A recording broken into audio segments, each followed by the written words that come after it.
ওই ফিরিস্তির নাম দিল দোস্তি দিলাম্মা। আসমারা নামের একটা যুবতী মেয়ে যে ছোটবেলা থেকে এত বেশি ধন দৌলত ও আলিশানে বেড়ে উঠেছে যে নিচু ফ্যামিলির মানুষদেরকে মানুষ মনে করে না।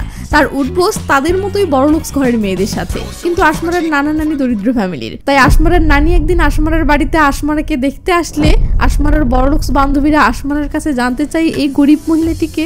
আসমারা তখন লজ্জায় তার বান্ধবীদের সামনে নানিকে নানি হিসেবে পরিচয় না দিয়ে বিদায় করে। এতে আসমারার নানি যেমন ভীষণ কষ্ট পায়, তেমন আসমারার মা বাবাও আসমারার উপর এতটা রেগে যায় যে শাস্তি স্বরূপ তারা আসমারাকে কয়েক মাসের জন্য সেই নানি বাড়িতেই থাকতে পাঠায়। আসমারা বাবা মায়ের ভয়ে নানি বাড়িতে থাকতে তো আসে, বাট তার মডার্ন ড্রেস, কথা বলার ধরন, বড়লোকি স্বভাব ইত্যাদির কারণে নানি বাড়িতে একের পর এক ঝামেলা বেঁধে যায়।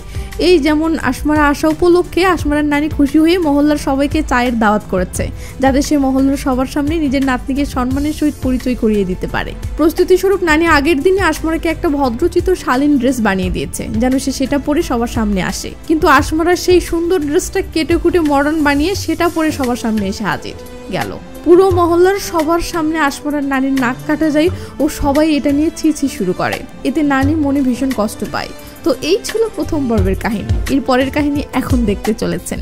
তো এই ঘটনায় আসমারা নিজেও মানসিকভাবে আঘাত পেয়ে রুমে এসে এইভাবে বসে আছে ও বাহিরের লোকদের কানাকানি শুনে কষ্ট পাচ্ছে। লোকজন সবাই চলে যাওয়ার পর নানির রাগে ছটফট করতে থাকলে নানা বলে, দেখো দুনিয়ার সবাই একরকম নয়। মনে করো আসমারা যদি জিদ করে তাহলে তুমি কি ওর জিন্স প্যান্ট পরবে? নানি বলে, কি সব বকছো? না একদম না। নানা বলে, তাহলে সে তোমার জেদে তোমার পছন্দের কাপড় কেন পরবে? দেখো, কাউকে পাল্টে ফেলে আপন করে নেওয়াকে আপন করা বলে না। ওর উপর ভরসা রাখো। ও বাহির থেকে দেখতে যেমনই হোক, ও তো আমাদের আশিয়ারই মেয়ে, তাই না? ওকে আমাদের পরিবেশটা মানিয়ে নিতে একটু সময় তো দাও। এসব শুনে নানি এবার শান্ত হয়ে যায়। সকালবেলা পাশের বাসার ফারজান এসে নানাকে বলে, নানা, বিল্ডার আমাদের টিবরি রোডের নাদিমের দোকানটা ভেঙে দিয়েছে। এখানে নানা ও ফারজানের কথা শুনে আমরা বুঝতে পারি এই টিবরি রোডের ডেভেলপমেন্টের নামে সরকারি একটা প্রকল্প এসেছে। যদিও সরকারি দৃষ্টিকোণ থেকে এটা এই টিবরি রোডের উন্নয়নমূলক প্রকল্প, বাট কিছু বিল্ডার্স এটার আড়ালে কোটি কোটি টাকা আত্মসাৎ করে এই টিবরি রোডের বাসিন্দাদেরকে ঘর ছাড়া করার প্ল্যান করতেছে। তো আসমানের নানা ও ফারজান এটার বিরুদ্ধে কিভাবে রুখে দাঁড়াবে সেটা নিয়ে ভাবতেছে। এমন সময় নানি কিচেন থেকে বলে ওঠে, আরে ফারজান, তুমি কখন এলে? ফারজান নানিকে সালাম দিলে নানি বলে, নাস্তা করবে? ফারজান বলে, না নানি, আমাকে দোকানে যেতে হবে। এমন সময় আসমারাকে নেমে আসতে দেখে ফারজান বলে ওঠে, কিন্তু নানি, আপনার হাতের চা খেতে পারি? এই বলে ফারজান বসে পড়লে ওদিকে আসমারা কিচেনে এসে তার নানিকে বলে, নানি, গত রাতের চা পার্টির ঘটনার জন্য আমি সরি। আমার জন্য আপনাকে সবাই অনেক কথা শুনিয়েছে। তখন নানি খুশি হয়ে বলে, মানুষ তো কিছু বলবেই, মানুষের কাজেই হলো বলা, তাই না? এইটা শুনে আসমারা খুশি হয়ে বলে, নানি, আমি আপনাকে কোনো হেল্প করবো? নানি বলে, হ্যাঁ, তো এই নে চা, এগুলো নানা আর ফারজানকে দে। আসমারা খুশির ঠেলায় হেল্প তো করতে চেয়েছে, কিন্তু এসব কাজ সে কখনোই করেনি। তাই আসমারা ধীরে ধীরে হেঁটে অনেক চেষ্টা করে চাগুলো সামলে আনে ও নানা ও ফারজানকে দিয়ে যেন হাফ ছেড়ে বাঁচে। তো আসমারা এত কষ্ট করে চা আনলো, অথচ ফারজান থ্যাঙ্কস দিচ্ছে না দেখে আসমারা বলে, কিছু বলতে ভুলে গেছো? ও চিনি কম হচ্ছে। নো, থ্যাংক ইউ বলতে ভুলে গেছো। ও হ্যাঁ, থ্যাংক ইউ নানি, চাটা সুন্দর হয়েছে। আসমার তো মেজাজ খারাপ। পরের দিন ফারজানের বোন রুকসানা আসমারাকে সাথে করে বাজারে আসলে ভাইয়ের দোকানটা দেখানোর জন্য আসমারাকে দোকানে আনে। আসমারা দোকানের ভিতরে এসে এদিক সেদিক দেখতেছে। পাশে থাকা বিলকিস ভাবি আসমারার এমন মডার্ন ড্রেস দেখে এমন বাজেভাবে চেয়ে আছে, যা দেখে আসমারার রাগে জ্বলতেছে। এমন সময় ফারজান এসে ব্যাপারটা বুঝতে পেরে বলে, তুমি মনে মনে এখন এটাই ভাবতেছো যে কারো শুধু ড্রেস দেখে তাকে জাজ করা অন্যায়, কি তাই তো? আসমারা বিলকিসকে মিন করে জোরে করে বলে ওঠে, হ্যাঁ, একদম অন্যায়। তখন ফারজান বলে, কিন্তু ড্রেস তো একটা কালচারেরও অংশ, তাই না? আর আমাদের এখানকার কালচারের সাথে মিশে যাওয়ার একটা আলাদাই মজা আছে। এই ড্রেসটা ট্রাই করে দেখো, হতে পারে এটা তোমাকে ভীষণ মানালো। আসমারও তো থমেরে আছে। ফারজান বলে, কি ট্রাই করবে? আসমারা মাথা নাড়ালে ফারজান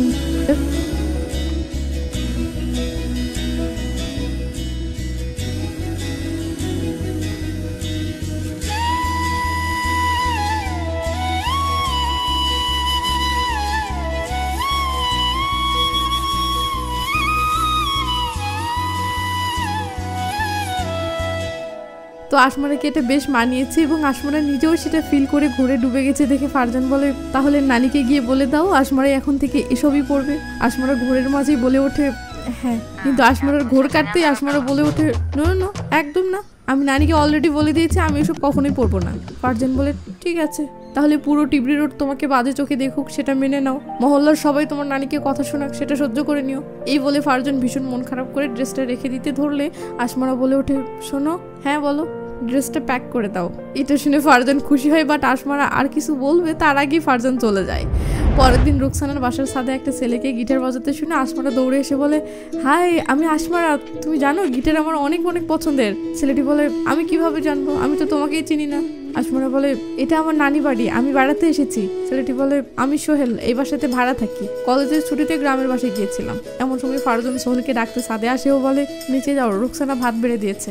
এটা শুনে ছেলেটি যেতে ধরলে আসমারা খুশিতে গদগদ হয়ে মিষ্টি করে বাই জানায়। যা দেখে ফারজান এসে বলে, কি নিয়ে কথা হচ্ছিল? আসমারা ভাব নিয়ে বলে, তোমাকে কেন বলবো, গুড পয়েন্ট। এই বলেই ফারজান গুরুত্ব না দিয়ে চলে গেলে আসমারা তো অবাক। সে অপমানে আর 1 সেকেন্ডও দেরি না করে কেটে পড়ে। বিকেলে রুকসানার বাসাতে আসলে দেখি সোহেল জানালায় বসে কবিতা লিখতেছে। এমন সময় রুকসানা চা নিয়ে এসে বলে, কি লিখতেছো? সোহেল বলে, তোমাকে ঘিরে একটা গান লিখতেছি। এটা শুনে রুকসানা খুশিতে গদগদ হয় ও লজ্জায় একদম লাল হয়ে যায়। আসলে সোহেল দীর্ঘদিন থেকে এই বাসায় ভাড়াটিয়া আছে, আর এই সুবাদে দুজনে একে অপরকে ভালোবেসে ফেলেছে। এদিকে আসমার তো কানাডা যাওয়ার কথা ছিল, কিন্তু আসমার বাবা মা কানাডা যাওয়া ক্যান্সেল করে তাকে এখানে নানি বাড়িতে পাঠিয়েছে। বাট আসমারা তো তার বড় লুকস বান্ধবীদেরকে মিথ্যা বলেছে যে সে এখন কানাডায় আছে। তাই আসমারা পিছনে কানাডার সিএন পাওয়ারের ব্যানার লাগিয়ে তার বান্ধবীদের সাথে ভিডিও কলে কথা বলতেছে। বান্ধবীরা আসমারাকে বলে, আসমারা আমরা তোকে খুব মিস করতেছি, তাই আমরাও খুব শীঘ্রই কানাডা যাওয়ার প্ল্যান করতেছি। লেজালা আসমারা তো পড়ে যায় মানকার চিপাই। সে বলে, দেখ তোরা এখানে আসিস না, এখানকার আবহাওয়া কেমন জানি ভালো না, ফেসের গ্লো নষ্ট হয়ে যাচ্ছে। তা নিয়ে বলে, কই তোর ফেস তো ঠিকই গ্লো করতেছে। আসমারা এবার কি বলবে ভেবে পাচ্ছে না। এমন সময় নানি আসমারা রুমে আসলে আসমারাকে ভিডিও কলে কথা বলতে দেখে ক্যামেরা ফোকাসে এসে খুশি হয়ে আসমারার বান্ধবীদেরকে হাই হ্যালো করে। এদিকে তানিয়াও নেয় না, এরা তো আন্টিকে দেখে অবাক। তানিয়া বলে, এই মহিলা তোর সাথে কানাডায় কি করে? এটা শুনে নানি শখে আসমারার দিকে তাকায়, আর আসমারাও ধ্যাম করে ল্যাপটপটা বন্ধ করে ফেলে। সিন কাট হলে দেখি নানি ও আসমারা মুখোমুখি বসে আছে। তো নানি এই ঘটনায় মনে ভীষণ আঘাত পেয়ে আসমারাকে বলে, আমি জানতাম যে তোমার জীবনে আমার খাস কোনো জায়গা নেই, তবে কখনো এটা ভাবিনি যে আমি তোমার ও তোমার ফ্রেন্ডদের কাছে এমন ঠাট্টার বিষয় হয়ে যাব। এভাবে নানি অনেক কথা শোনালে আসমারা কোনো জবাব দিতে না পেরে এরপর কি হয় সিনগুলো দেখুন। আর এই ফাঁকে আমি একটা কাজ ছেড়ে নিই, যা বলি সেগুলোতে ভুলেও কান দিবেন না, শুধু সিনগুলো দেখুন। ওয়ানেক্স হচ্ছে সবচেয়ে বিশ্বস্ত বুকমেকার, যা পিএসজি এবং সিরি অ্যাপের official partner. Indian premier league শুরু হয়ে গিয়েছে এবং এটি সবচেয়ে বড় সুযোগ আপনার প্রিয় দলকে সমর্থন করার। এই অ্যাপে আপনি cricket, football, tennis live match দেখতে পারবেন এবং তাদের স্কোর ভবিষ্যদ্বাণী করে সহজেই অর্থ উপার্জন করতে পারবেন। সেই সাথে BMW গাড়ি, আইফোন, ল্যাপটপ এবং আরো অনেক নগদ পুরস্কার জেতারও সুযোগ রয়েছে। এই অ্যাপটিতে আপনি crash, crystal, under and over 21 ইত্যাদি গেম খেলে সহজেই আয় করতে পারবেন। আপনি বিকাশ, নগদ, রকেট, ব্যাংক, ক্রিপ্টো, পেপাল এবং অন্যান্য সহজ পদ্ধতির মাধ্যমে সহজেই আপনার জেতা টাকা তুলতে পারবেন। এখানে আপনি 24 আওয়ার 7 ডেজ গ্রাহক সহায়তা পাবেন। তাই এক্ষুনি পিন কমেন্টের লিংক ব্যবহার করে রেজিস্ট্রেশন করুন, অথবা গুগলে ওয়ানেক্স লিখে সার্চ করে রেজিস্ট্রেশন করুন। আর হ্যাঁ, রেজিস্ট্রেশনের সময় আমার প্রোমো কোড SRRE ব্যবহার করে প্রথমবার ডিপোজিটে 20,000 টাকা পর্যন্ত পান। তো আসমানের আগের ঠেলায় হাঁটতে হাঁটতে এত দূর তো এসেছে, বাট এখন আর ফিরে যাওয়ার রাস্তা চিনতে পারছে না। এমন সময় ফারজান বাইক নিয়ে সেখানে পৌঁছায় ও বাইক থেকে নেমে চুপচাপ আসমার পাশে দাঁড়িয়ে থাকে। তখন আসমারা বলে, তুমি এখানে কিভাবে এলে? ফারজান বলে, নানা খুঁজতে পাঠিয়েছে। আসমারা জানতে চায়, নানি ঠিক আছে? ফারজান বলে, হ্যাঁ, তোমার টেনশনে আছে। এটা শুনে আসমারা তাড়াতাড়ি বাসায় যেতে চাইলে ফারজান আসমারাকে বাইকে উঠতে বলে, কিন্তু আসমারা কখনো বাইকে ওঠেনি। তাই সে আনইজিভাবে বাইকে উঠে বসে থাকলে ফারজান বলে, পিছনে কিছু একটা ধরে থাকো, নয়তো পড়ে যাবে। তো ফারজান আসমারাকে বাসায় নিয়ে আসলে আসমারা বাইক থেকে নেমেই নানির খোঁজে দৌড় দেয়। এরপর নানির সামনে এসে মাথা নিচু করে কিছুক্ষণ থেকেই দুম করে নানিকে জড়িয়ে ধরে হাউমাউ করে কাঁদতে থাকে। তো আসমারা নানিকে সরি বললে নানি খুশি হয়ে বলে, ব্যাপার না, চল ভাত খাবি। আসমারা বলে, নানি 1 মিনিট, আমি এক্ষুনি আসতেছি। এই বলে আসমারা দৌড়ে বাহিরে এসে বলে, ফারজান, বলো। Thank you. কি জন্য? আমাকে বাসায় ড্রপ করার জন্য এবং আমাকে প্রথম বাইক রাইডের অভিজ্ঞতা দেওয়ার জন্য। এটা শুনে ফারজান খুশি হলে আসমারা মিষ্টি করে গুড নাইট বলে ভিতরে চলে যায়। পরের দিন আসমারা ফারজানের কাছে তার বোন রুকসানার খোঁজ করেও বলে, নানি রাত 10টায় ঘুমাই, তাই তোমার বোনকে বলিও সে যেন আজ রাত 11টায় লুকিয়ে আমাদের কিচেনে আসে। ফারজান বলে, কাহিনী কি সেটা তো বুঝলাম না। আসমানা বলে, ওর থেকে নানির হাতের ক্ষীর রান্না করা শিখবো এবং নানিকে সারপ্রাইজ দিব। ফারজান ওকে ডান বলে চলে যায়। সিন রাত 11টায় আসলে দেখি আসমানা কিচেনে রুকসানার অপেক্ষা করতেছে। এমন সময় ফারজান চলে আসে। ফারজানকে দেখে আসমানা অবাক হয়ে বলে, তুমি এখানে কেন? ফারজান বলে, প্রসঙ্গ ক্ষীর বানানোর, তাই না? তো আমি শেখাতে এসেছি। তুমি ক্ষীর বানাতে পারো? নানি নিজে আমাকে শিখিয়েছে। আচ্ছা, তো শেখাও।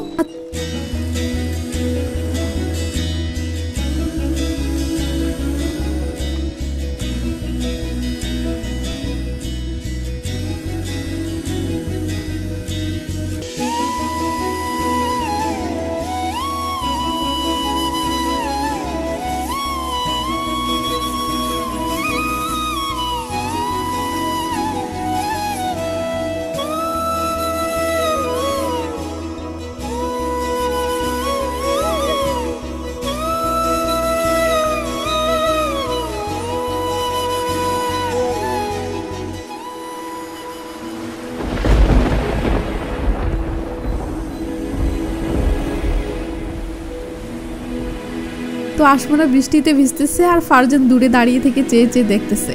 এটা ফারজানের আপন নানি আক্তার বেগম দেখে ফেলে। তবে অবাক করার বিষয় হলো আক্তার বেগম প্রথমে খুশি হচ্ছিল, বাট একটু পর কেন জানি কল্পনায় আশমারার জায়গায় আশমারার মা আসিয়ার প্রতিচ্ছবি দেখে এবং ফারজানের জায়গায় ফারজানের বাবা নাসিরের প্রতিচ্ছবি দেখে। তখন কেন জানি আক্তার বেগমের ফেস থেকে খুশিটা গায়েব হয়ে রাগ ফুটে ওঠে। এর পিছনের রহস্য সামনে গিয়ে জানতে পারবেন। তো ওদিকে আশমারার রুমের জানালা খোলা ছিল, তাই বৃষ্টিতে আশমারার ল্যাপটপ ভিজে গেছে।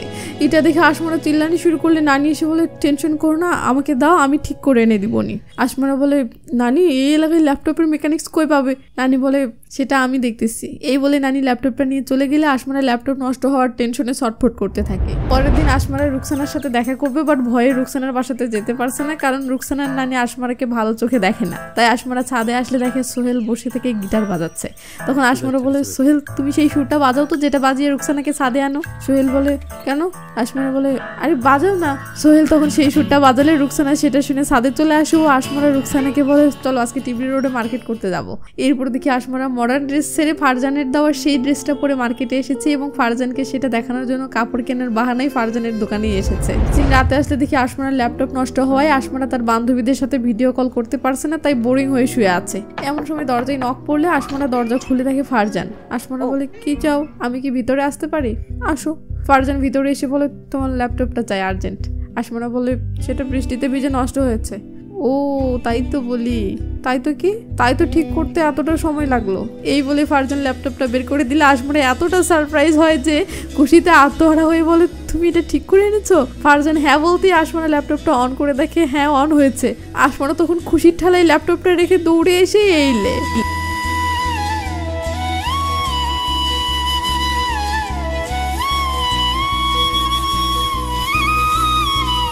আশমারার হুঁশ ফিরতেই আশমারা ফারজানকে ছেড়ে দিয়ে ভাব নিয়ে বলে, আর কিছু? ফারজান বলে, এখন কি করবে? ল্যাপটপে গেমস খেলবো। ফারজান বলে, ছাদের ট্যাঙ্কির উপরে যাবে? সিন কাট হলে দেখি ফারজান আর আশমারা ছাদের ট্যাঙ্কির উপরে বসে আছে। আশমারা জ্যোৎস্না রাতে এমন সুন্দর একটা জায়গা থেকে পুরো মহল্লা দেখে অনেক খুশি হয় ও ফারজানকে বলে, তোমাকে ডাবল থ্যাঙ্কস, এক ল্যাপটপ ঠিক করে দেওয়ার জন্য আর এক এমন সুন্দর একটা মুহূর্ত দেওয়ার জন্য। ফারজান বলে, তোমার ল্যাপটপের ব্যাকআপ নেওয়ার সময় তোমাদের বাসার কিছু ফটো দেখলাম, সত্যি তোমার লাইফস্টাইল একদম আলাদা। আলাদা মানে? না মানে তোমাদের বাসা, তোমাদের সবকিছুই একদম আলাদা। আশমারা বলে, কোনো একদিন তোমাকে আমাদের বাসা দেখাতে নিয়ে যাব। ফারজান কবে জানতে চাইলে আশমারা বলে, কোনো একদিন। ফারজান বলে, এক্ষুনি যাই? কি এক্ষুনি? হ্যাঁ ইটস ওকে, বাট আমরা বাসা থেকে বের হবো কিভাবে সেটা আমার উপর ছেড়ে দাও। ওকে তাহলে চলো। হ্যাঁ চলো।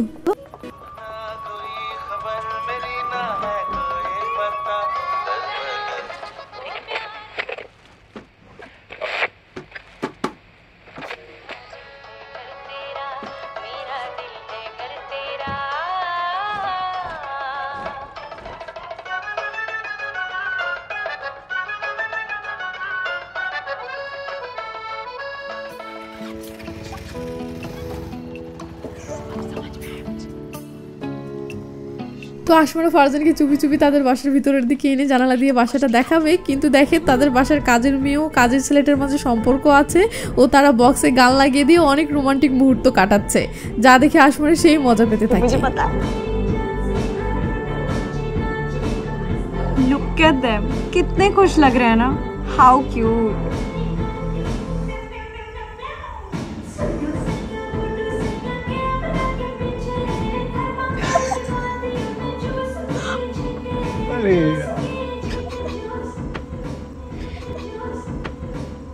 मैं हूँ यही या हूँ वहाँ, तू कौन है और कहाँ?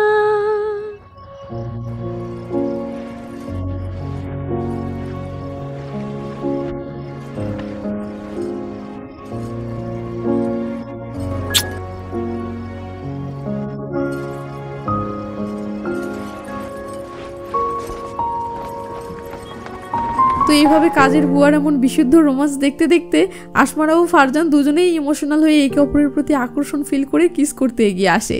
এই ভারত বাংলাদেশ এক হলো, কিন্তু আশমারার কি যেন মনে পড়তেই দুম করে সরে যায়। ফারজান বলে কি হলো? আসমানা বলে আমার লাইফে একটা ছেলে আছে নিখিল। এটা শুনতেই তো ফারজান পুরো থমড়ে যায়। এদিকে আসমানাও কি রিয়াকশন দিবে ভেবে পাচ্ছে না। তো এই ঘটনায় ফারজান রেগে মেগে আসমানাকে বাসাতে এনে নামিয়ে দিলে আসমানা কিছু বলতে ধরে, বাট ফারজান কিছু না শুনে চলে যায়। পরের দিন সকালবেলা আসমানার নানা গোসল করতে গিয়ে নলের পানি শেষ। নানা এসে তার বউকে পানি এনে দিতে বললে নানি বলে আমি রোদের মাঝে লাইনে দাঁড়িয়ে থাকতে পারবো না, তুমি যাও। নানা বলে গতবার তো আমি গিয়েছিলাম, এবার তোমার পালা। তো এটা নিয়ে নানা নানি দুষ্টু মিষ্টি ঝগড়া করতে থাকলে আসমানা এইসব দেখে বলে নানি পানি তো আনতে হবে তাই না, সমস্যা নেই আমি নিয়ে আসছি। এরপর আসমানা নানিকে কানে কানে বলে তোমরা দুষ্টু ঝগড়া চালিয়ে যাও। এই বলে আসমানা নানিকে একটা চুমু দিয়ে পানি আনতে বেরিয়ে পড়ে। আসমানা ভাবতেছে ট্যাঙ্কের কাছে যাবো আর পানি নিয়ে চলে আসবো, কিন্তু কিন্তু কিন্তু সিন মহল্লার ট্যাঙ্কার ভাইয়ের কাছে আসলে বাপ রে বাপ, এখানে তো পানির লাইনে দাঁড়ানো নিয়ে পুরো তুলকালাম শুরু হয়ে গেছে। ও বলতেছে আমি আগে এসেছি, আমি আগে দাঁড়াবো। ও বলতেছে আমি তোর আগে কলসি রেখে গেছি, আমি আগে দাঁড়াবো। এসব নিয়ে তো হাতাহাতি লাগার মতো অবস্থা। আসমানা এসে এসব দেখে তো ভয় শেষ, সে ভেবে পাচ্ছে না এখানে হচ্ছেটা কি। তাই আসমানা অবাক হয়ে বলে এখানে কি হচ্ছে? পাশের দোকানের গজল আন্টি বলে পানির সিরিয়াল নিয়ে তাণ্ডব চলতেছে, এটা তো এখানকার প্রতিদিনের তামাশা। এটা শুনে আসমানা অবাক হয়ে ঝগড়া দেখতে থাকে।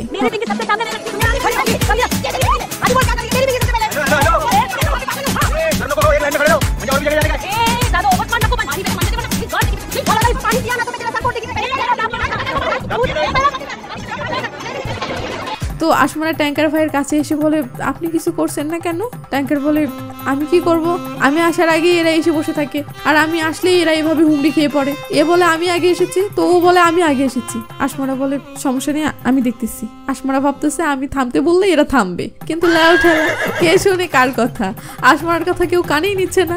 আসমানা তখন ট্যাঙ্কের উপর উঠে মিষ্টি করে বলে হ্যালো এক্সকিউজ মি, কিন্তু তাতেও কেউ পাত্তা দিচ্ছে না। এর মাঝে আবার একটা মেয়ে আসমানাকে ট্যাঙ্কের উপর দেখে বলে ওঠে দেখো এ ছেলে আমাদের পরে এসে আমাদের আগে পানি নেওয়ার জন্য ট্যাঙ্কে উঠেছে।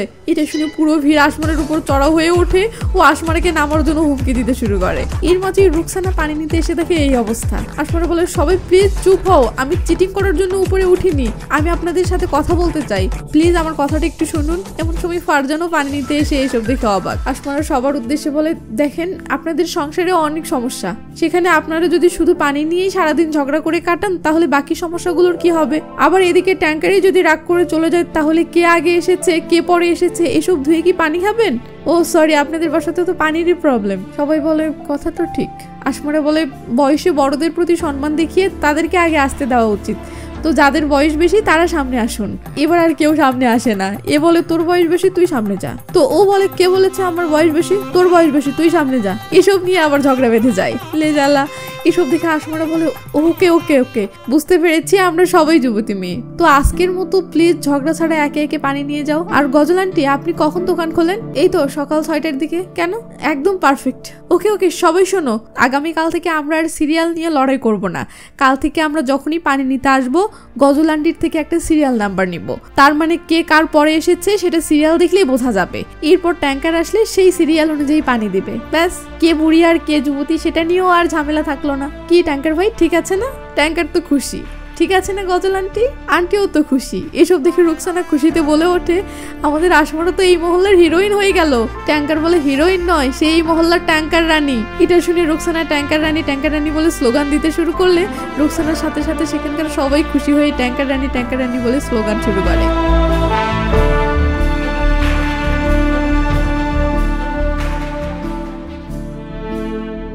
ফারজান বলে ওয়াও আসমারা বলে থ্যাংক ইউ। ফারজান বলে নিখিল নিশ্চয়ই তোমাকে নিয়ে গর্ব করবে।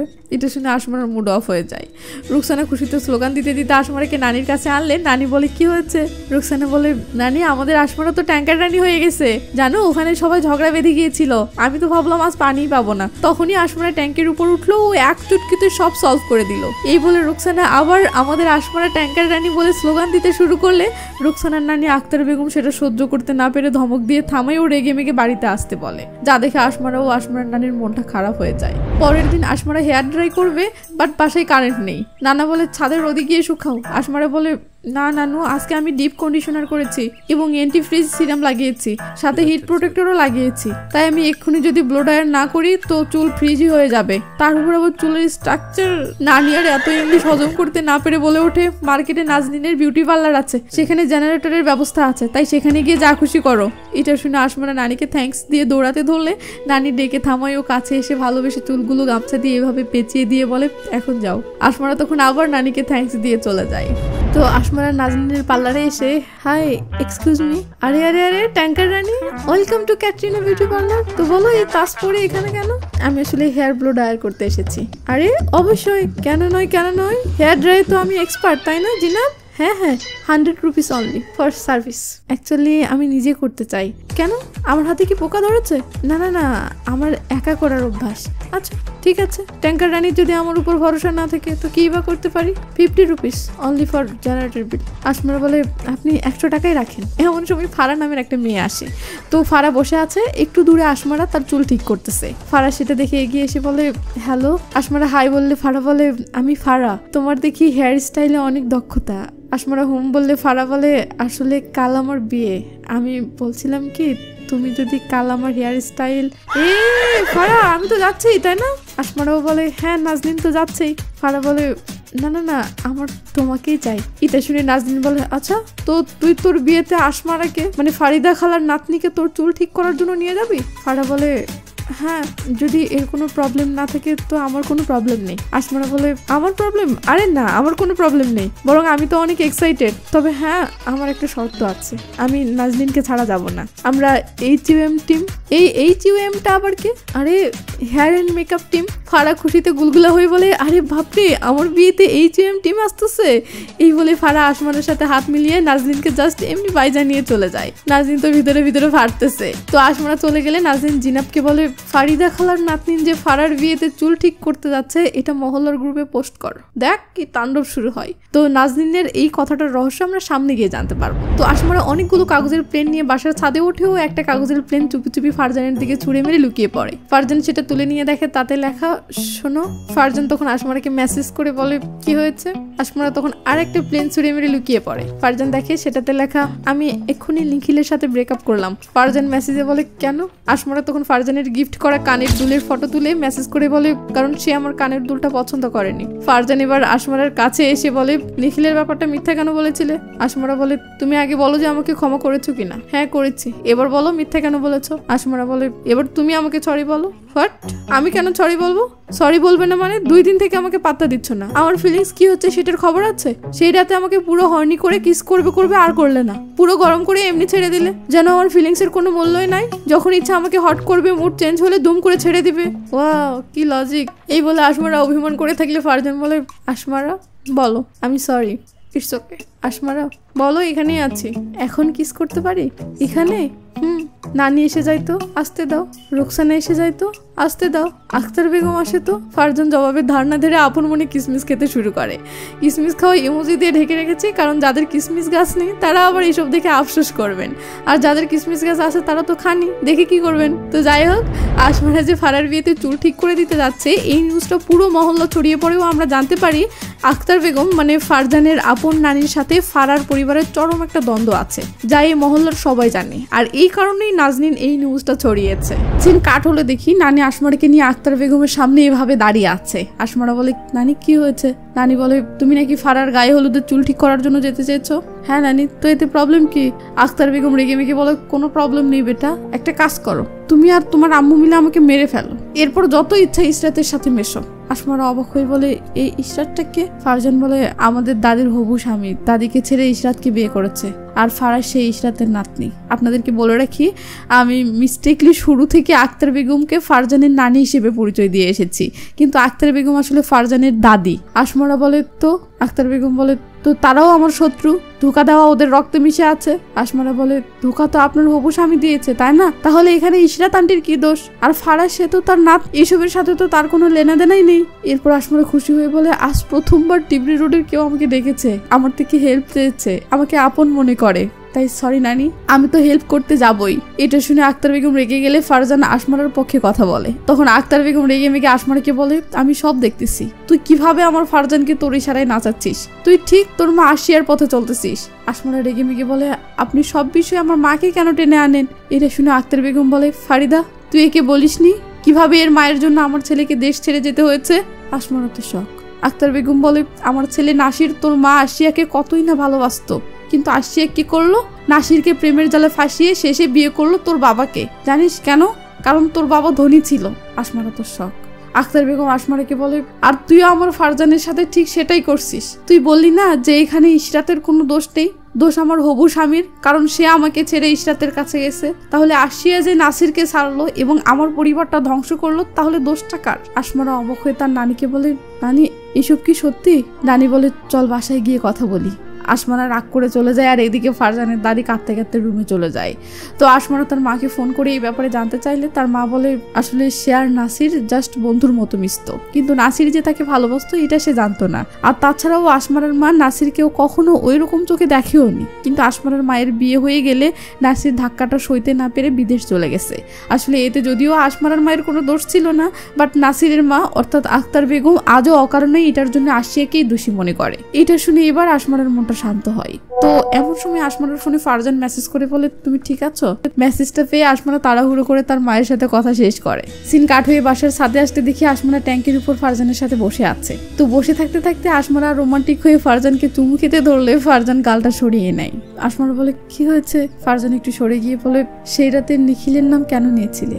আসমারা বলে, নিখিল আমাদের স্কুলের টেনিস চ্যাম্পিয়ন, ছোটবেলা থেকেই সে আমার ক্রাশ ছিল, কিন্তু কিছু বছর আগে আমি তাকে প্রপোজ করেছিলাম, কিন্তু সে আমার প্রপোজ রিজেক্ট করে দেয়। তখন থেকেই ভাবতে শুরু করি যে কোনো ছেলে আমাকে পছন্দ করবে না, তাই সেই রাতে হয়তো ভয়ে তার নাম নিয়ে ফেলেছিলাম। তো নিখিলের কথা মনে পড়ে আসমারা মুড অফ করে থাকলে ফারজান বলে, আসমারা দেখো, প্রথম ক্রাশকে ভোলা এতটা সহজ হয় না, মন খারাপ করো না। ফারজানের বলা এই কথাটা আপনারা মনে রাখবেন, সামনে কাজে আসবে। তো আসমারা ফারজানকে কাছে টেনে বলে, যখন থেকে তোমাকে পেয়েছি ওকে ভোলাটা সহজ হয়ে গেছে। এটা শুনে ফারজান আসমারার কপালে মিষ্টি করে চুমু দেয়। তো পরের দিন আসমারা ও রোকসানা ফারজানের দোকানে এসেছে। এমন সময় ফারা আসমারাকে দেখে এগিয়ে এসে হাই হ্যালো করে ও বলে, এটা আমার স্বামী শাহেদ, এর সঙ্গে তো পরিচিত হয়েছই, আর এটা শাহেদের খালাতো ভাই আসাদ কামাল। আসমারা তখন রোকসানাকে ফারার সাথে পরিচয় করিয়ে দেওয়ার জন্য ডাক দিলে কামাল ও রোকসানার মাঝেও হাই হ্যালো হয়। ফারা বলে, আমার গায়ে হলো যে তুমি যে এসেছিলে তার জন্য অসংখ্য ধন্যবাদ। এটা আক্তার বেগমও আমাদের পরিবারের মাঝে ঝামেলাটা মেটানোর জন্য ভালো একটা স্টেপ ছিল, তবে আমি এবার আরো বড় একটা স্টেপ নিতে চাই। কি স্টেপ? আমি চাই তোমরা সবাই আমার বিয়েতে দাওয়াত খেতে আসো, বিশেষ করে তোমার নানি এবং আক্তার বেগম। আসমারা দুম করে খুশি হয়ে যায়, বলো ওয়াও অসাধারণ আইডিয়া। রুকসানা বলে, তোমার মাথা ঠিক আছে? আমরা ফারার বাড়িতে গেলে দাদি আমাদেরকে জাহান্নামে পাঠাবে। তখন কামাল বলে, আর দাওয়াতটা যদি আমাদের বাড়িতে দেই তাহলে তো সমস্যা নেই, তাই না? আসমারা বলে, অবশ্যই আসবো। ফারা খুশি হয়ে বলে, তাহলে দাওয়াত পাক্কা ধরে নিলাম, দাওয়াতে দেখা হচ্ছে তাহলে। এই বলে ফারা চলে গেলে রুকসানা ও ফারজান আসমারাকে মৌমাছির মতো ভ্যান ভ্যান করে ধরে। আসমারা বলে, আরে কুল, আমি নানিকে ধরতেছি, সে আক্তার বেগমকে রাজি করাবে। সিন কাট হলে দেখি নানি বলতেছে, আক্তার বেগম কখনোই রাজি হবে না। আসমারা বলে, কিন্তু নানির দাওয়াত তো ইশরাত আন্টির বাসাতে হচ্ছে না, দাওয়াত তো শাহিদের খালাতো ভাই আসাদ কামালের বাসাতে হচ্ছে।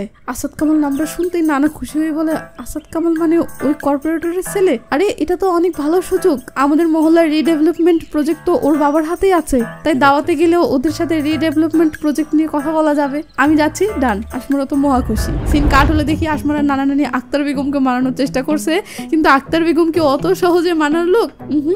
তখন নানা বলে, কামাল পরিবারের সাথে তো আমাদের কোনো শত্রুতা নেই, তাহলে প্রবলেম কি? আর কামাল পরিবার আমাদের মহল্লার রিডেভেলপমেন্ট প্রজেক্টে হেল্প করতে পারে, কিন্তু কিছুতেই আক্তার বেগম হালছে না। তখন ফারজান বলে, দাদি আসাদ কামাল সম্ভবত রুকসানাকে পছন্দ করে, যখন সে দোকানে এসেছিল তখন তার নজর আমাদের রুকসানার থেকে সরছিলই না, আর বলাও তো যায় না সে আমাদেরকে দাওয়াতের রুকসানের বিয়ের ব্যাপারে কথা বলার জন্য ডেকেছে। এটা শুনে দাদি গুলগুলা হয়ে বলে, কর্পোরেটরের ছেলে আমাদের রুকসানাকে পছন্দ করে? ফারজান বলে, মনে তো হচ্ছে তাই। এটা শুনে দাদি খুশি হয়ে রুকসানার মায়ের মাথায় একটা চুমু খেয়ে বলে, কি সৌভাগ্য তোর মেয়ের। নানা খুশি হয়ে বলে ওঠে, তাহলে আমরা দাওয়াতে যাচ্ছি। সিন পরের দিন রাতে কামালের বাড়িতে অনুষ্ঠানে আসলে দেখি এখানে নাচা গানের অনুষ্ঠান শুরু হয়েছে। আর হ্যাঁ, আসমারার নানা নানি ও আক্তার বেগম সহ সকলেই এসেছে। রুকসানার বাসার ভাড়াটিয়া ছেলে সোহেল, সে তো আবার সিঙ্গার, তাই সেও এসেছে এবং এখানে গান গাচ্ছে। আর রুকসানা ও সোহেল তো আর জানে না যে এখানে কর্পোরেটরের ছেলে আসাদ কামালের সাথে রুকসানার বিয়ের আলাপ করার জন্য আক্তার বেগম এসেছে। তো যাই হোক, সবাই মিলে নানা গানা, আনন্দ, মাঝমাস্তি, দুষ্টামো সবকিছু ভালো চলতেছে। অনুষ্ঠান পুরো মজা গেছে। আসমারা ও রুকসানা এরাও নাচতেছে। এভাবেই অনুষ্ঠান চলতে থাকে। নাচ শেষে আসমারা ও ফারজান চুপি চুপি অনুষ্ঠান থেকে বের হয়েও ফারজান আসমারাকে বাইকের পিছনে বসিয়ে কোথায় জানি নিয়ে যেতে থাকে। এদিকে নানি রুকসানার কাছে আসমারার খোঁজ করলে রুকসানা বলে, নানি আসমারা নাচতে নাচতে ক্লান্ত হয়ে গেছে, তাই ফারজান ভাই বাসায় নিয়ে গেছে। এদিকে আক্তার বেগম কর্পোরেটরের ছেলের সাথে গল্পে মজা গেছে। তো রুকসানার সামনে এসব বিয়ের আলাপ করবেনের জন্য রুকসানার মা রুকসানাকে বাসায় যেতে বলে। বাট রুকসানা একা কিভাবে যাবে, তাই সোহেলকে ডেকে বলে, সোহেল তুই রুকসানাকে বাসায় নিয়ে যা। এটা শুনে রুকসানা ও সোহেল মনে মনে খুশি হয়। তারা তো আর জানে না যে তাদের সর্বনাশ হচ্ছে। তো যাই হোক, ওদিকে ফারজান আসমারাকে শহরে নিরিবিলি একটা জায়গায় এনে থামিয়েও বাইক থেকে নেমে স্পেশাল একটা জায়গায় এসে বসে। ফারজান বলে, ছোটবেলায় যখনই আমার মন খারাপ হতো তখনই আমি এখানে ছুটে আসতাম, কিন্তু আজকাল কোনো মন খারাপই হচ্ছে না, আর এটার কারণ তুমি। আসমারা কথাটা মজা হিসেবে নিলে ফারজান বলে, আমি মজা করছি না, তুমি আমার লাইফে আসার আগে আমি সবকিছুতেই অনেক সিরিয়াস ছিলাম, যেন আমি হাসতেই ভুলে গিয়েছিলাম। বাসার দায়িত্ব, রুকসানা ও আম্মার দেখভাল, দাদির বকাঝকা, টাকার টেনশন, কিন্তু যবে থেকে তুমি আমার লাইফে এসেছো সবকিছু ঠিক লাগতে শুরু করেছে। আসমারা বলে, আজ থেকে আর কখনো তুমি এখানে টেনশনে আসবে না, আজ থেকে এটা তোমার হ্যাপি প্লেস। ফারজান বলে, হ্যাঁ আমাদের হ্যাপি প্লেস। এদিকে সোহেল রুকসানার সাথে গল্প করতে করতে হাসি খুশি বাসায় পৌঁছাই। ওদিকে আসমারা ফারজানের কাঁধে মাথা রাখলে ফারজান বলে, আমার লাইফের সবকিছু ঠিক হতে শুরু করেছে, আশা করা যায় কিছুদিনের মাঝে রুকসানার বিয়েটাও আসাদ কামালের সাথে হবে, তখন রুকসানাও অনেক হ্যাপি থাকবে। এটা শুনতে আসমারা শখ খাইও বলে, রুকসানার বিয়ে হচ্ছে, তাও আবার কর্পোরেটরের ছেলে আসাদ কামালের সাথে? ফারজান বলে, হ্যাঁ আমার তো মনে হয় দাদি এতক্ষণে বিয়ের আলা ফাইনাল করেছে। আসমারা হোয়াট বলতেই ওদিকে দেখি হ্যাঁ বিয়ের আলা ফাইনাল হয়ে গেছে। এদিকে আসমারা ফারজানকে বলে, তোমার বোন রুকসানা আসাদকে যদি বিয়ে না করে তো? ফারজান বলে, করবে না কেন, এই বিয়ে হলে তো সে অনেক সুখে থাকবে। আসমারা রেগে মেগে বলে, তুমি কেমন ভাই, বোনের সম্পর্কে কিছুই জানো না। এই বলে আসমারা রেগে মেগে একাই চলে যেতে থাকে। ফারজান তখন পিছু নিতে ধরলে আসমারা বলে, তুমি যদি এইভাবে ফলোই করতে থাকো তো বাসাতেই নামিয়ে দাও। এই বলে আসমারা ফারজানের বাইকে করে বাসায় আসতে দেখে আক্তার বেগম সহ সবাই বাসায় এসেছে। আসমারা বলে, আসাদ বিয়ের জন্য বললো আর আপনারা হ্যাঁ বলে দিলেন, একবারও রুকসানাকে জিজ্ঞেস করার প্রয়োজন মনে করলেন না যে সে বিয়ে করতে চায় কিনা, তার কোনো পছন্দ আছে কিনা? আক্তার বেগম বলে, আরে বাহ, আশিয়ার বেটির থেকে শুনতে হবে আমার নাতনির বিয়ে আমি কার সাথে দিব। আসমারা বলে, হ্যাঁ কারণ আমি সত্যটা জানি। এই বলে আসমারা রুকসানার কাছে এসে বলে, রুকসানা তুই কিছু বলছিস না কেন? তখন রুকসানার মা দম করে এসে ইমোশনাল হয়ে বলে, দেখ রুকসানা, যবে থেকে তোর বাবা মারা গেছে আমার শুধু একটাই চাওয়া, তোর বিয়ে বড় কোনো ঘরে হোক, আর তোকে সেই কষ্টগুলো করতে না হোক যে কষ্টগুলো আমাকে করতে হয়েছে। আমি জানি তুই মায়ের আশাটা পূরণ করবি, কত ভালো সম্বন্ধ, এটা না করে প্লিজ আমাকে কষ্ট দিস না। রুকসানা তখন সাইডে তাকালে দেখি দূরে সিঁড়ির কাছে সোহেল দাঁড়িয়ে আছে। রুকসানা সোহেলের দিকে অসহায় নজরে চেয়ে নিয়ে মাকে বলে ওঠে, আমি এই বিয়েতে রাজি। এটা শুনতেই রুকসানার মা খুশি আর আসমানা রেগে মেগে বের হয়ে চলে যায়। তো আসমানা তার রুমে এসে কাঁদতেছে। এদিকে তার বান্ধবীরা তার সাথে ভিডিও কলে কথা বলার জন্য মেসেজ করতে থাকে। তো আসমানা তো ভিডিও কল করতে গেলে ব্যাকগ্রাউন্ডে কানাডার পোস্টার লাগিয়ে কানাডা থাকার অভিনয় চালিয়ে যেতে হবে। বাট আসমানা এই অভিনয় করতে করতে বিরক্ত হয়ে গেছে। সে রাগ করে ভেবে নেই আজকে বান্ধবীদেরকে সব সত্য বলে দেবে। তাই আসমানা বান্ধবীদেরকে ভিডিও কল করে ব্যাকগ্রাউন্ডের পোস্টার মোস্টার সব উল্টে ফেলে দিয়ে বলে, আমি কানাডায় ছিলাম না, আমি বেঙ্গালুরের টিবরি রোডে ছিলাম। এটা শুনে বান্ধবীরা তো সব। সিন কাট হলে দেখি আসমানা তার বান্ধবীদের সাথে দেখা করেছে এবং সবকিছু খুলে বলেছে। তো আসমানা তাদেরকে সবকিছু বলার সময় ফারজানের ব্যাপারেও বলে। এরপর দেখি আসমানা তাদেরকে টিবরি রোড দেখানোর জন্য নিয়ে এসেছে। তো টিবরি রোডের এমন পরিবেশ দেখে বান্ধবীরা এক রিয়াকশন দিলে আসমানা বলে, জানিস আমিও যখন প্রথম এখানে এসেছিলাম না, তখন আমারও এই টিবরি রোডকে ইয়াক লেগেছিল, কিন্তু এখানকার লোক ও বাড়িগুলো না ব্যাপারটাই আলাদা, কেমন দিনে আপন আপন লাগে। কিন্তু কিছু বিল্ডার্স এই টিবরি রোডটাকে ভাঙতে চাচ্ছে। আমার নানু ফারজান এটা রক্ষা করার চেষ্টা করে যাচ্ছে।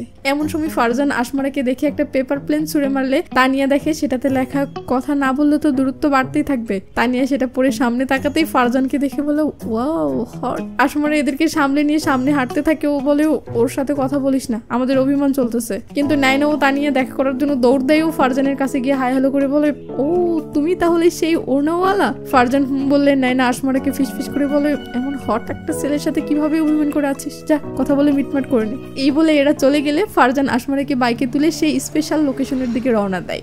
তো সেই লোকেশনে আসতেই আশমারা বাইক থেকে নেমে রেগে মেগে ব্রিজের মাঝখানে এসে দাঁড়িয়ে পড়ে। এরপর ফারজান আসতেই আশমারা ঝাড়তে শুরু করলে ফারজান বলে, আমি কি 2 মিনিট কথা বলতে পারি প্লিজ?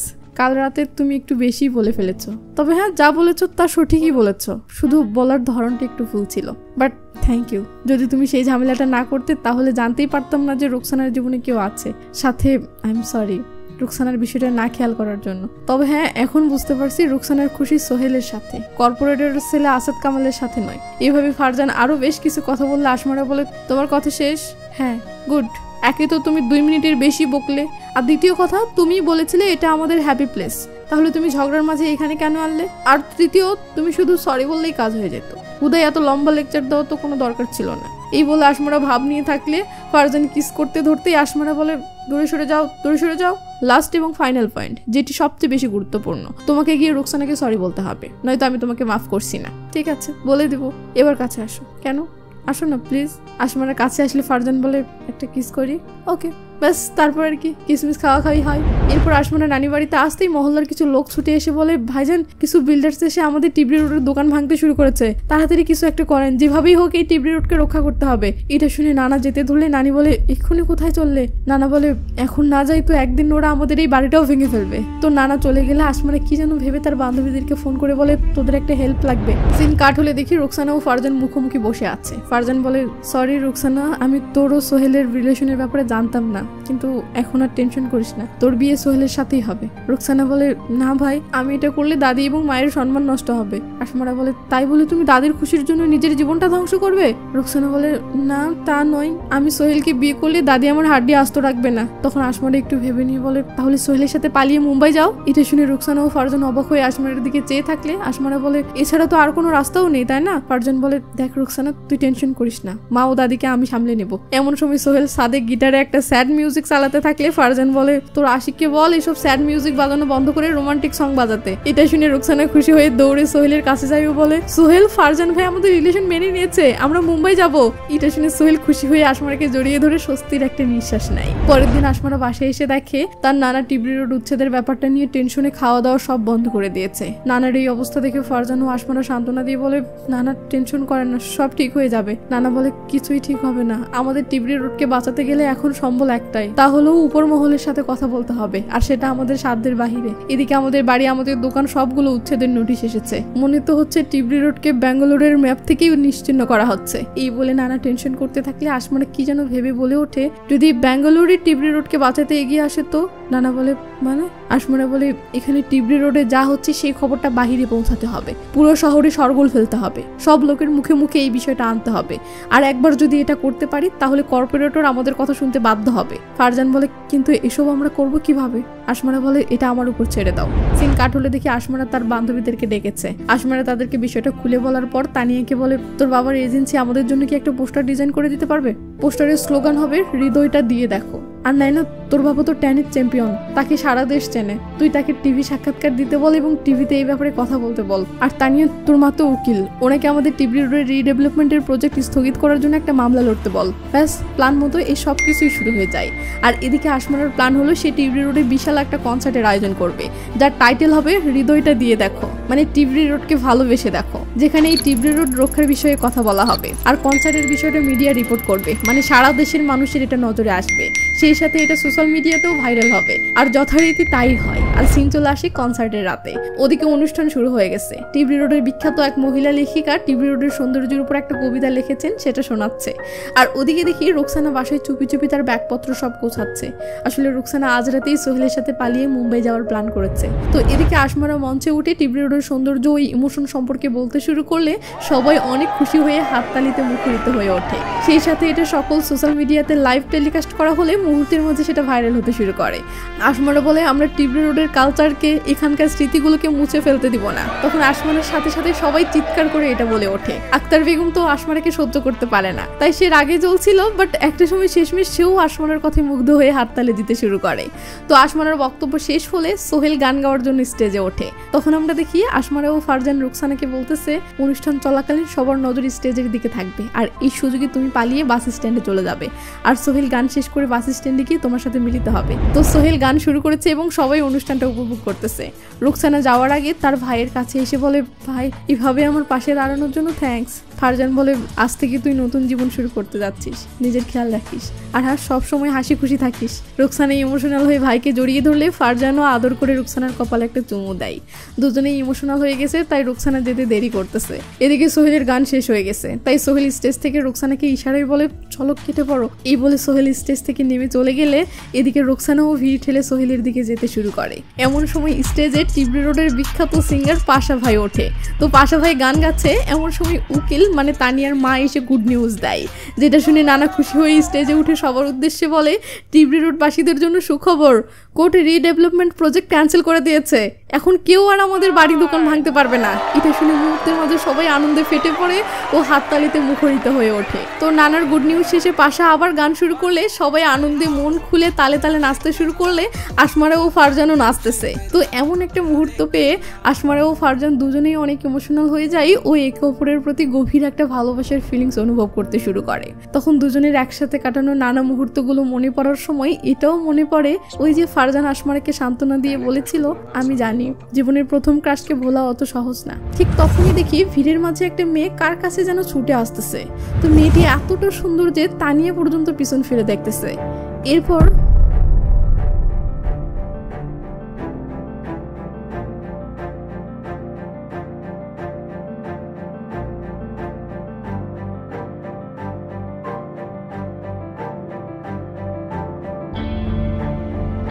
গেল কাবাব মে হাড্ডি অ্যাড হয়ে গেল, কিন্তু কে কাবাব হলো আর কে হাড্ডি হলো সেটাই ভাববার বিষয়। ওইদিকে আবার রুকসানা বাস স্ট্যান্ডে এসে সেই থেকে বসে আছে, কিন্তু সোহেলের কোনো খোঁজ নেই। কিন্তু কেন?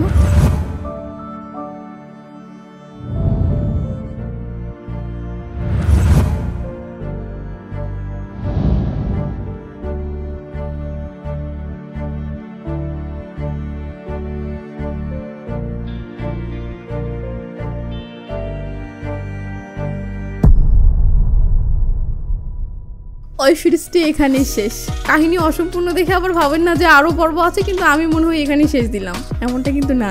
এই ওয়েব সিরিজের মাত্র প্রথম সেশন বের হয়েছে, আর প্রথম সেশনের কাহিনী এটুকুই। পরিচালক বুদ্ধি করে রহস্য রেখে দিছে যেন দ্বিতীয় সেশন বের হলে দেখার আগ্রহ হয়। তো যাই হোক, এই ভিডিওতে লাইক এবং কমেন্ট বেশি আসলে এটার দ্বিতীয় সেশন বের হওয়ার সাথে সাথে এক্সপ্লেইন করবো, নয়তো এটার কিচ্ছা এখানেই শেষ। টাটা বাই বাই করে দেবো। আর হ্যাঁ, আগামী ভিডিওগুলো আপনার সামনে যাবে না যদি আপনি চ্যানেলটা সাবস্ক্রাইব করে না থাকেন, তাই সাবস্ক্রাইব করে না থাকলে আজকেই করে নেন।